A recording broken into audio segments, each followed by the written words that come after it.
En 50 ans, 17% de la forêt amazonienne a été détruite.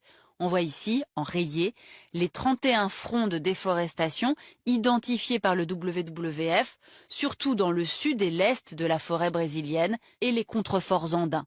Au Brésil, un pic a été atteint en 2004, 28 000 km² de forêt détruite, soit l'équivalent de la Belgique. Depuis, le rythme s'est ralenti mais se poursuit, 5 000 km² en 2015, 8 000 en 2016. La consommation de viande et de céréales aggrave cette déforestation. En 30 ans, la demande de viande a été multipliée par 2,5 au Brésil et par 6 en Chine, grand importateur de viande brésilienne. De la viande et donc du bétail qu'il faut nourrir. On voit ici l'extension des cultures de soja depuis les années 90. En 2006, le soja était responsable de 30% de la déforestation brésilienne, soit directement, soit parce qu'il déplace la production bovine en zone forestière. Depuis, la production de soja sur des parcelles récemment déboisées a été interdite, mais c'est désormais l'huile de palme en pleine expansion qui menace les forêts. Deuxième cause de déforestation, les routes. Voici l'autoroute Brasilia-Belém, inaugurée en 1960 et surtout la transamazonienne de 1972, qui amène bûcherons, colons agricoles et mineurs vers l'intérieur. Ces 4000 km vont de l'Atlantique à la frontière péruvienne, érodant les sols, endommageant la forêt et provoquant l'hostilité des Indiens et des paysans. S'y ajoute l'autoroute du soja entre Cuiabá et Santarém.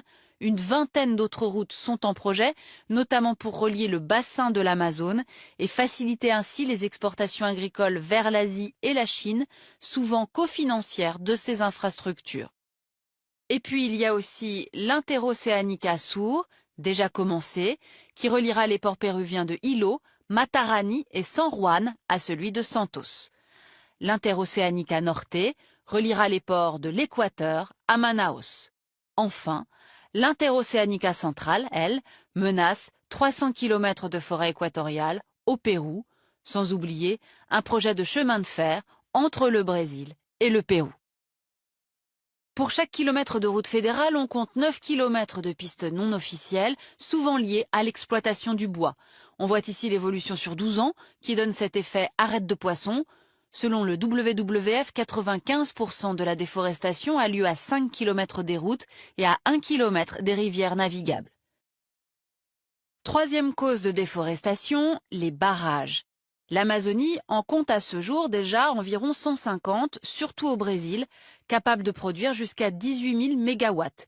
Et puis 277 autres barrages sont en projet, visant une capacité de 95 000 mégawatts.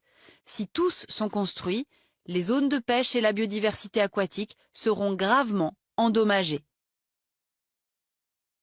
Le barrage de Rirao, sur le Rio Madeira, a été inauguré fin 2016 par le français Engie. Très critiqué, sa construction a nécessité 25 000 ouvriers et la création de villes nouvelles à la frontière bolivienne. Il faut savoir que chaque barrage impacte entre 40 et 100 km autour du chantier.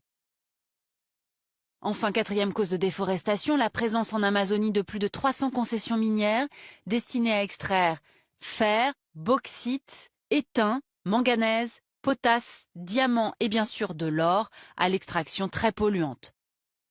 Enfin en noir, les concessions pétrolières. En Équateur, le gisement ITT est en plein parc national Yasuni, un des plus riches au monde en termes de biodiversité.